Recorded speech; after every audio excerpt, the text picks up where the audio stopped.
Imagine being so fierce and Bob intimidating as a Gibson, pitcher man. that only your presence on the pitcher's mound could send Y'all told me shivers to down the read. spines Oh of my. opposing hitters. Pitcher that only your presence on the pitcher's mound could send shivers down the spines of opposing hitters. Oh, he one of them. That is exactly the kind of effect Bob Gibson always brought to games in Major League Baseball.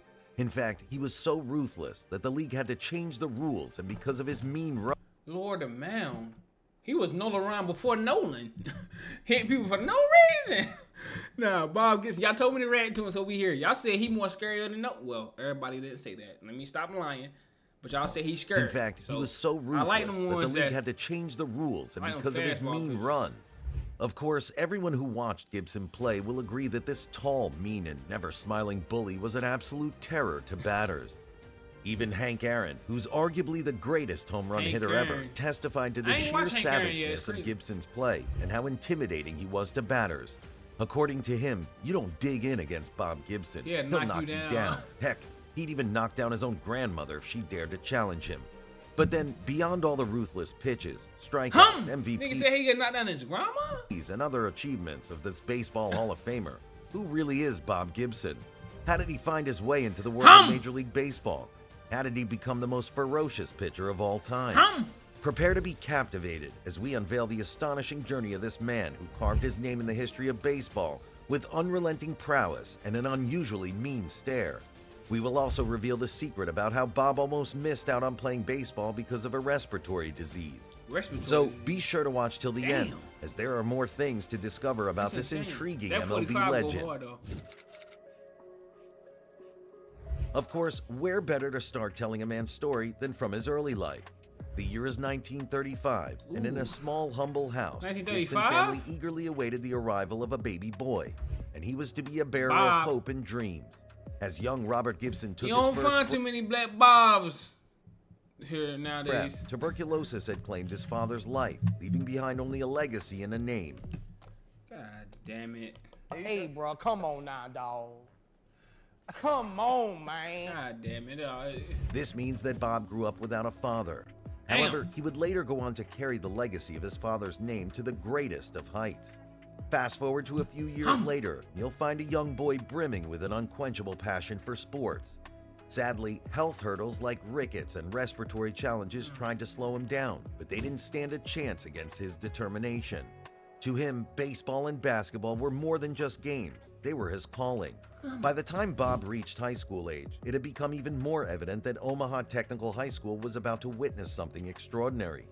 Picture a young Gibson, not just as a participant, but a force of nature in 3 sports, including track, basketball, and the ever-beloved baseball. But then, there were still setbacks to overcome. Fate seemed to toy with this young star, again, sprinkling health issues onto his path. But he prevailed and went on to earn a coveted spot on the All-State basketball team in his senior year. Of course, that's not where this intriguing story peaks. Not at all, because a few years later, the shooting star will find himself at Creighton University. Creighton. Here, Gibson dove into sociology, while also dazzling on baseball fields like he was already a pro. Plus, not only did he shine on the court, but his prowess also caught the gaze of 2 giants in the sport, including the Harlem Globetrotters and the mighty St. Louis Cardinals. In 1957, Gibson signed with the St. Louis Cardinals, securing a $3,000 bonus, which was obviously like a ticket to a new world. However, Bob wasn't ready yet. He married the same year and decided it was best to hold his dream of becoming a professional baseball player a little longer, at least till the time was right. Despite a shaky start that sent him back to the minors, Bob Gibson was ready to make his mark by the late 50s. Shaky start. They always, After the his pitchers triumphant always return got to the majors on July 30th, he stunned everyone with a shutout performance against the Cincinnati Reds, marking his first major league win. In 1960, Gibson danced between the big leagues and the minors, struggle peppered with various setbacks. In search for growth, he ventured to Venezuela for winter baseball. But it was the turning tides of 1961 that truly winter shaped his baseball. I ain't destiny. never heard no shit like that. Under the management of Solly Hemus, Gibson's potential seemed obscured, possibly overshadowed by prejudice. However, a new dawn arrived with Johnny Keane at the helm. Keane, who had known Gibson from his minor Hold on, league so they days, trying to say that the first manager wasn't messing with him because he was black, basically? Like, you know what I'm saying? It was like, man, Oh, it was recognized the brilliance in him and granted him a chance as a full-time starter. Okay. No doubt this boosted the lad's confidence and Boy, like Gibson's he's slinging chance as a that motherfucker, full-time boy. starter. No doubt this boosted the lad's confidence and Gibson started to flourish, posting an 11-6 record and a 3.24 ERA for the 3.24 season. ERA. Beyond the diamond, Bob, alongside teammates Bill White and Kurt Flood, also embarked on a groundbreaking journey against segregation. Their stance broke barriers, They was on the same fusing team? the team into a unified force and preluding the Civil Rights Act a few years later. Then came 1962, the year of the star. I ain't This gonna lie, year, a 1960s was a 22.2 motherfucker. consecutive scoreless innings streak earned Bob a well-deserved all-star spot, cementing his status as a dominant force in the game. Everything was working out perfectly, and They're even a 45. fractured ankle couldn't deter him. Fresh as Gibson would ankle. go on to achieve his first 200 strikeout season, Woo! and this became a massive testament to his remarkable talent. As 1963 unfolded, Bob reigned supreme with 6 consecutive wins. This year, a redefined strike zone played to his advantage, allowing him to shine on the mound and outperform My his thing pitching is, peers. who decides on these redefined strike zones? MLB, like who inside of MLB, who is doing that? Like who gets to decide? Like, I'm just like, Amidst the success of the 1964 the players? Cardinals, Gibson emerged as the team's backbone. In the crucial Game 7, he pitched deep into the 9th inning, propelling the Cardinals to their first World Championship in decades. He got And a a World remarkable Series? 31 strikeouts etched his name in World Series history. 31 The strikeouts in the following World season Series. showcased Gibson's meteoric rise, marked by repeated All-Star appearances and solidifying his status as one of the league's premier pitchers. Plus, the grand stage of the 1967 World Series against the Boston Red Sox Another World became Series? Gibson's masterpiece. Oh, I ain't gonna lie. Hold on, I ain't gonna lie. I'm keeping it 100. I seen like a story that I got stored in my reaction things that I want to listen to. But ain't it's like something like the White Sox scandal where they lost the game on purpose or some shit? Somebody let me know in the comments more about that. But In the series, his pitching brilliance shone bright, with allowing Shoeless only Joe. 3 earned No, I'm tripping. That's in like 1919. Cause that was Shoeless Joe Jackson. I'm tripping. Somebody let me know if I'm tripping or not. runs across 3 complete game victories, Hold a on, what feat they that say? Let me go back. became Gibson's masterpiece. During the series, his pitching brilliance shone bright, allowing only 3 earned runs across 3 complete game victories, Stop playing. a feat that was last achieved by legendary Christy Mathewson in 1905. Ricky Matthews. Somebody said his name in my comments too as well. That's insane. He only had 3 runs in 3 games. Stop playing with Bob. Brilliance shone bright, allowing only 3 earned runs across 3 complete game victories, a feat that was last achieved by legendary Christy Mathewson in 1905. Once again, Gibson rose as the hero in Game 7, delivering stellar performances on the mound alongside an impressive clutch home run. Clutch home run. If you go into baseball archives today, you'll find 1968 etched in bold letters as the year of the pitcher. The year of the But pitcher. then, have you ever wondered 50 why it years. is so? Well, the simple answer to that question Please is tell me Bob why. Gibson.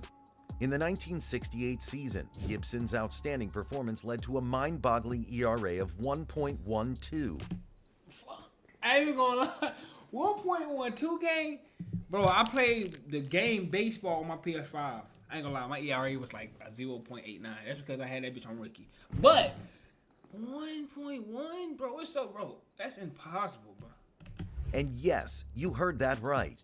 Bob etched his name in history with a live ball ERA record, a feat that had baseball enthusiasts pinching themselves in disbelief. How? And that's not all. He raised the bar by setting a major league record for a season with 300 or more innings pitched. First of all, a 1 point what?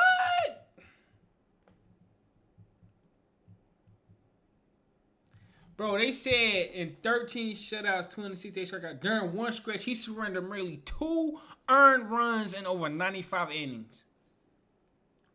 This nigga was God. God? That nigga on was something crazy, bro. What? Touching the lowest ERA seen in the majors since 1914. And oh, those 13 shutouts he effortlessly threw, they brought him tantalizingly close to the coveted record set by Hold on, did he just say that was the lowest since 1914? Who the fuck who did better than that? Grover Alexander in 1916, Hold on, pinned bruh. 14. And oh, those 13 shutouts he effortlessly threw, They brought him tantalizingly close to the coveted record set by Grover Alexander in Somebody do more than 1916. that, bruh. No doubt, June and July of this year witnessed Gibson in an unstoppable symphony of brilliance. Now, picture this. 12 starts, 12 victories, and each one a complete game. Now, the That's icing on the insane, cake bro. is that he had 8 shutouts. 8. No doubt, this, alongside his mere 6 earned runs allowed in 108 innings, is a stretch that sounds almost unreal, but Bob did it. This shit Moreover, unreal. his scoreless streak reached Bro, an I astonishing... ain't gonna lie. Bro, I don't even know how y'all even rank these pictures, bro. Nolan Ryan, the big unit, Bob Gibson, Greg Murdoch, Maddox, however you say his last name. Like, bro, the fact that Bob Gibson, bro. 47 consecutive innings, a record that found its place in MLB history as the What'd he say? It sounds almost unreal, but Bob did it. Moreover, his scoreless streak reached an astonishing 47 innings consecutive without innings, a score? record that found its place in MLB history as the 3rd longest scoreless streak. Who had more than The that? astonishing player would rightly go Bro. on to earn the National League MVP award that year. Well, who else would they have given it to anyway? Indeed, the 1968 season wasn't just unique for Gibson. It was a stage where pitchers shone like never before. For instance, Denny McLain from the Detroit Tigers also mirrored McLain. Gibson's triumph by clinching the American League MVP award with his stunning 31-6 record. By the way, Gibson's dominance continued into the 1968 World Series, where he carved new records into the annals of sports history. Damn, World Series Game 1 God. saw a display of sheer brilliance. They struck out a record-breaking 17 Detroit Tigers. But before you get too excited, this wasn't the only magic he spun that day. He also etched his name alongside the legendary Ed Walsh by striking out at least one batter in every inning. Of course, only a very few pitchers have managed this feat in baseball. Plus, many people believe it's another testament to his meanness, which a lot of baseball fans have become familiar with alongside his intimidating That's stare. fucking, bro. I ain't gonna lie. He top Most 3, he people who not witnessed 3. the Gibson era would tell you his presence on the mound always brought a symphony of He might be control one. and impeccable pitching mastery. This should definitely make you wonder what's in his arsenal. Well, it was a simple weapon that included the combination of a slider that could take you by surprise, and fastballs, both 2-seam and 4-seam, that were unleashed from a low 3/4 arm angle. But then there was more to Gibson than just pitches and power.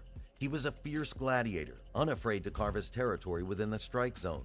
No doubt, batters knew the feeling of intimidation whenever they faced him, as his well-placed brushback pitches sent a clear message. He was in command.